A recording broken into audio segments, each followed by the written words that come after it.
सो इस वीडियो का question simple है, घर खरीदना चाहिए या रेंट पे रहना चाहिए। आज इस डिबेट को हम एंड करेंगे। No emotions, no typical real estate logic जैसे घर से सिक्योरिटी मिलती है, इस टाइप के आर्गुमेंट्स नहीं देंगे। इस वीडियो का कॉन्टेक्स्ट समझने के लिए आप 01/0 यूट्यूब चैनल पे हमारी वीडियो देखने के बाद जरूर देखिएगा। मैं पहली और आखिरी बार रेंट वर्सेस बाय के ऊपर बात कर रहा हूं क्योंकि रिसेंटली मेरे कजन ने ये वीडियो मुझे भेजी थी, तो आई फेल्ट काफी यंग लोग हैं जिनको अभी भी क्लैरिटी की जरूरत है इस टॉपिक के ऊपर। और इस वीडियो के लिए हमने एक एक्सेल मॉडल बनाया है, तो हम सिर्फ नंबर्स पे बात करेंगे, किसी भी चीज को इमोशनल एंगल से कनेक्ट नहीं करेंगे। एंड ट्रस्ट मी, मैं एक रियल्टर जरूर हूं but I won't take any side. So let's start the video. So अब हम एग्जांपल लेते हैं दो दोस्तों का, एक जिन्होंने आज से 20 साल पहले फ्लैट खरीदा, उनका नाम अज्यूम कर लीजिए सौरभ शर्मा, और दूसरे जिन्होंने फ्लैट आज से 20 साल पहले सेम सोसाइटी में रेंट पे लिया, उनका नाम अज्यूम कर लेते हैं शरण वारिको। और हम रियल एग्जांपल्स इसलिए ले रहे हैं सो दैट हमारी कैलकुलेशन क्लोज टू परफेक्ट आए। तो सौरभ शर्मा ने 2006 में फ्लैट खरीदा 4 bedroom of 2800 square feet in ATS village, sector 93A Noida में जो सोसाइटी है, जिस फ्लैट की कॉस्ट एवरीथिंग इंक्लूडेड थी 1 करोड़ रुपए। और वैसे सौरभ शर्मा बहुत स्मार्ट इन्वेस्टर थे, तो उन्होंने ये फ्लैट और 4 साल पहले जब ये प्रोजेक्ट लॉन्च हुआ था 35 लाख रुपए का खरीदा था। लेकिन हम उस रिटर्न्स को कैलकुलेट नहीं कर रहे हैं, हम यही अज्यूम कर रहे हैं कि 2006 में ready to move in ATS village 4 bedroom of 2800 square feet 1 crore का खरीदा। अब इस फ्लैट को लेने के लिए इन्होंने डाउन पेमेंट करी 20 लाख रुपए की, 80% यानी कि 80 लाख रुपए का लोन लिया। और इस 20 साल की ड्यूरेशन यानी कि 2006 से 2026 तक हम लोन का इंटरेस्ट रेट लेंगे 9%, जो बेसिकली काफी रियलिस्टिक ब्लेंड है क्योंकि 2006 में रेट ऑफ इंटरेस्ट ज्यादा था, आज 2026 में रेट ऑफ इंटरेस्ट कम हुआ है। सो इनकी मंथली EMI बनी 71,978 रुपीज पर मंथ, और 20 साल के ड्यूरेशन में total repayment to the bank यानी कि 80 लाख रुपए का प्रिंसिपल और तकरीबन 92 लाख रुपीस का इंटरेस्ट जोड़ के इन्होंने टोटल बैंक को रीपे किया 1 करोड़ 72 लाख रुपए। अब इनको ये फ्लैट अपनी डाउन पेमेंट और लोन के रीपेमेंट के साथ पड़ा 1 करोड़ 92 लाख रुपीस का। और इसके अलावा भी कुछ और एक्सपेंसेस भी हुए इनके इस 20 साल के ड्यूरेशन में, जैसे हर महीने सोसाइटी का मेंटेनेंस। तो हमने कंसीडर किया है कि 1 रुपए पर स्क्वायर फीट पर मंथ की मेंटेनेंस थी ATS विलेज की 2006 में, जो हर साल 5% से इंक्रीज करके आज 2026 में 2.5 रुपए पर स्क्वायर फीट पर मंथ है। तो इनको पहले साल मेंटेनेंस देना पड़ा 33,500 रुपए पर मंथ, जो हर साल 5% से इंक्रीज होता रहा। तो टोटल इस 20 साल की ड्यूरेशन में इन्होंने सोसाइटी को मेंटेनेंस दिया 11 लाख रुपए का। अब इसके अलावा एक एक्सपेंस और भी होता है जो थोड़े बहुत वेयर एंड टेयर फ्लैट में होते रहते हैं, थोड़ा रिपेयर वर्क आपको कराना पड़ता है, तो वो हमने अज्यूम किया 15,000 रुपए आज से 20 साल पहले साल की कॉस्ट। और ये हाउस मेंटेनेंस भी हर साल 5% से इंक्रीज होता गया, तो टोटल 4,95,000 इन्होंने हाउस मेंटेनेंस में दिया। तो इनका टोटल एसोसिएटेड एक्सपेंस यानी कि annual society maintenance plus house maintenance मिला के रहा 19,34,000। सो इनको ये फ्लैट अपनी डाउन पेमेंट प्लस लोन के रीपेमेंट प्लस ये एसोसिएटेड एक्सपेंसेस जो हमने काउंट किए, टोटल पड़ा 2 करोड़ 12 लाख रुपए का। अब इसमें आप ये भी बोल सकते हैं जो अपॉर्चुनिटी कॉस्ट इन्होंने लूज करी 20 लाख रुपए फ्लैट की डाउन पेमेंट करने में, जो अगर हम अज्यूम करें 10% CAGR पे 20 साल के टेन्योर में अगर ये किसी लमसम म्यूचुअल फंड में भी डाल देते, तो इस अपॉर्चुनिटी कॉस्ट ऑफ 20 लाख रुपए की वैल्यू बनेगी 1 करोड़ 34 लाख रुपीस। बट इन्होंने इस 20 साल तक रेंट भी नहीं दिया, और हम रियलिस्टिक रेंट ही अगर कंसीडर करें ATS विलेज का, जो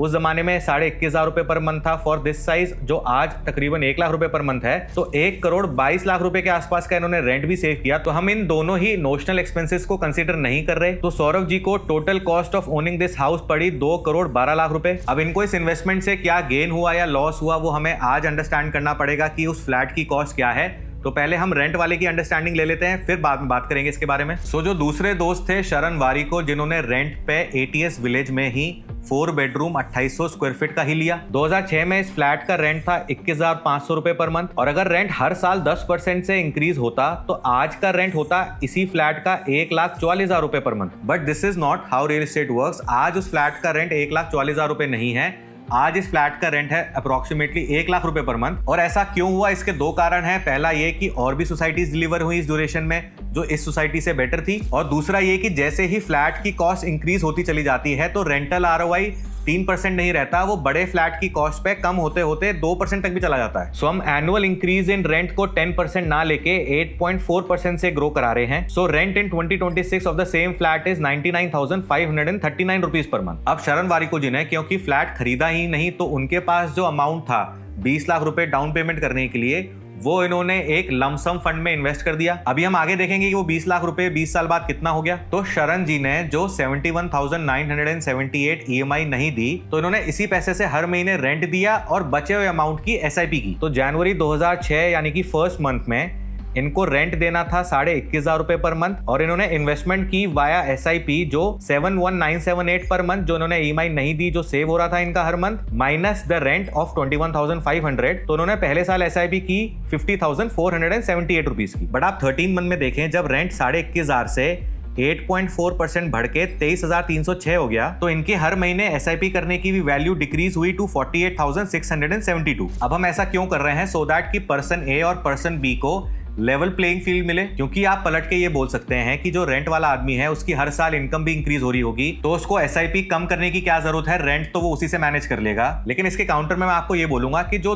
पर्सन A था वो भी तो कोई SIP नहीं कर रहा ना, वो भी हर महीने 72,000 रुपए का ही आउटफ्लो रख रहा है। ऐसे तो उसकी भी इनकम इंक्रीज होगी, जो 72,000 रुपए यानी कि EMI से ऊपर का अमाउंट होगा वो भी SIP स्टार्ट कर लेगा। तो हम अपनी कैलकुलेशन को कॉम्प्लेक्स नहीं कर रहे, हम इन दोनों आदमियों का मंथली आउटफ्लो 72,000 ही रखेंगे। और मैं आपको दोबारा बता रहा हूँ, मेरी वीडियो देखने के बाद आप 01 by Zerodha की ये वीडियो जरूर देखिएगा। अब ऐसे ही आप आगे देखेंगे कि 73rd मंथ में जब रेंट हो गया 34,000 तो SIP रह गई 37,000 की। और ऐसे ही 180th मंथ यानी कि 15 साल खत्म होने के बाद जब रेंट था 66,504 तो ये SIP करने की इनकी क्षमता रही 5474 per month. But next month यानी कि 2021 के स्टार्टिंग में जब रेंट इंक्रीज कर गया इस वैल्यू को 72,090 रुपीज पर मंथ हो गया, तो इस स्टेज में इन्होंने SIP करना बंद कर दिया और रेंट इंक्रीज होते हुए एंड ऑफ 2025 में था 99,539। तो वारिको जी ने टोटल 20 साल में रेंट दिया 1,22,00,000 रुपए। और आपको याद होगा मैंने आपको बताया था कि जो 20 लाख रुपए इन्होंने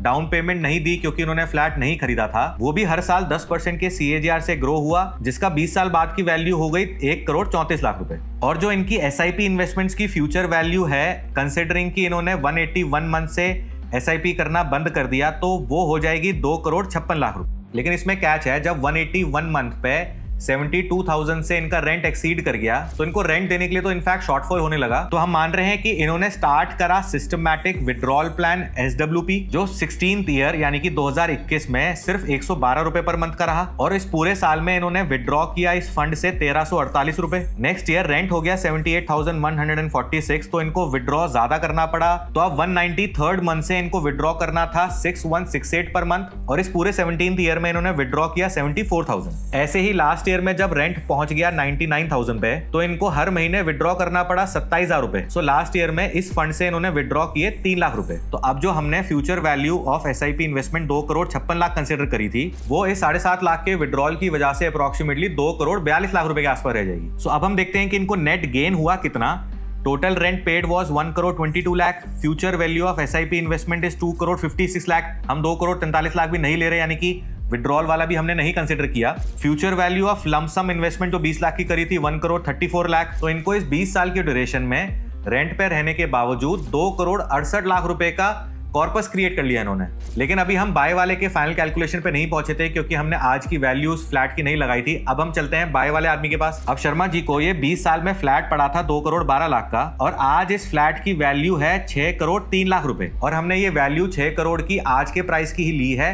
6,03,00,000 इसलिए आ रहा है क्योंकि फ्लैट अप्रिशिएट किया हर साल 9.4% के हिसाब से और ये 6 करोड़ की वैल्यू रियलिस्टिक ही है। तो बाय वाले का नेट गेन रहा अप्रोक्सीमेटली 4 करोड़ रुपए और रेंट वाले का नेट गेन रहा 2,70,00,000 रुपए। अब बात करते हैं फाइनल कंक्लूजन की। पहली बात तो ये, जितने भी ये फाइनेंस कंटेंट क्रिएटर्स हैं, they know nothing about how real estate works, how real world operates. अब आप ये वीडियो देखने के बाद इनकी वीडियो जरूर देखिएगा, आपको क्लैरिटी मिलेगी कि मैं ऐसा क्यों बोल रहा हूं बार बार। अपना पॉइंट प्रूव करने के लिए वीडियोस में ऐसी बेवकूफ वाले एजम्पशंस यूज करते हैं जिनका रियलिटी से कोई लेना देना नहीं होता। अपने नैरेटिव को इसलिए खुल के चला पाते हैं क्योंकि कोई इनको इनकी लैंग्वेज में आंसर ही नहीं कर पाता। रियल एस्टेट वाले इमोशनल आंसर देने लग जाते हैं कि रियल एस्टेट होने से, अपना घर होने से सिक्योरिटी मिलती है। अब ये 01 वाले भाई साहब ने बोला अपनी वीडियो में कि रेंट 30,000 से स्टार्ट हुआ 2006 में और 20 साल में हर साल 10% बढ़ते हुए 1,80,000 हो गया। यहां तक तो चलो ठीक है, हमने तो इनफैक्ट रेंट 21,500 से स्टार्ट किया और 1 लाख तक लेके गए। अब आप इमेजिन करो कि 1 करोड़ का फ्लैट 20 साल बाद इन्होंने कितने का इमेजिन किया है,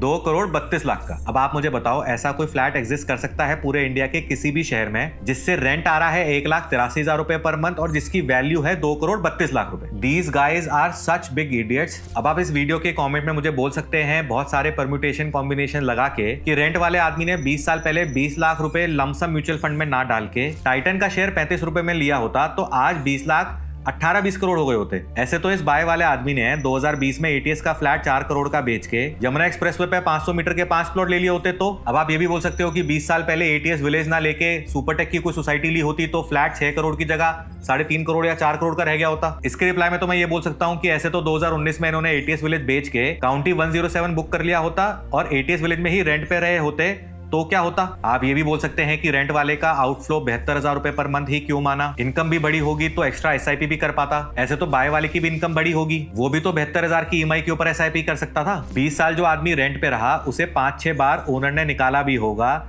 हर बार घर चेंज किया होगा। 20 साल में कितना डिपॉजिट, कितनी ब्रोकरेज, कितने ट्रांसफर की कॉस्ट भी दी होगी। और कोविड टाइम्स में स्पेसिफिकली टेनेंट्स को जो जिल्लत फेस करनी पड़ी थी वो भी तो झेलना पड़ा होगा। ऐसे तो आर्गुमेंट्स नेवर एंडिंग है। और हमने तो लोन के इंटरेस्ट के ऊपर जो टैक्स बेनिफिट मिलता है उसको भी कंसिडर नहीं किया। मैं आपको एक अजम्पशन और भी देता हूं कि मानो ये दोनों दोस्त 2026 में भगवान को प्यारे हो गए। अब बाय वाले की वाइफ अपना फ्लैट बेचेंगी 6 करोड़ का, सेम सोसाइटी में 3 बेडरूम 1500 स्क्वायर फीट का 3 करोड़ का लेंगी और बचे हुए 3 करोड़ का लमसम म्यूचुअल फंड कराएंगी और हर महीने 2 लाख विड्रॉ भी करेंगी। और अगर इन्होंने हर साल 10% से विड्रॉल इंक्रीज भी किया तो भी अगर 10% के CAGR पे अगर वो फंड ग्रो होगा तो 20-25 साल तक इनको कोई प्रॉब्लम नहीं आएगी। और आप ये बताओ कि शरण वारिको जी की वाइफ क्या करेंगी इस केस में। So I am not at all saying कि SIP करना गलत है, बट ये नैरेटिव जो है कि आप रेंट करो वो बेटर मैथ्स है, ये बिल्कुल गलत है। Real estate can never ever be explained in any Excel. और अगर इस वीडियो को फर्दर आर्ग्यू आप करना भी चाहते हो तो चैट जीपीटी पे इस वीडियो में जो मैंने पॉइंट्स बताए हैं वो डालिए और जीपीटी को बोले कि कैसे इस बात को गलत प्रूफ कर सकते हैं। ऐसे 5 पॉइंट्स दे दो, चैट जीपीटी आपको 5 पॉइंट्स दे देगा।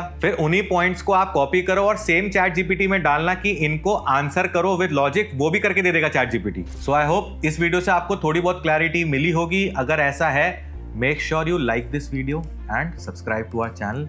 अगर आप रियल एस्टेट में इंटरेस्टेड हैं, you can join our WhatsApp community as well. QR is here, link is in the description. So that was it for today.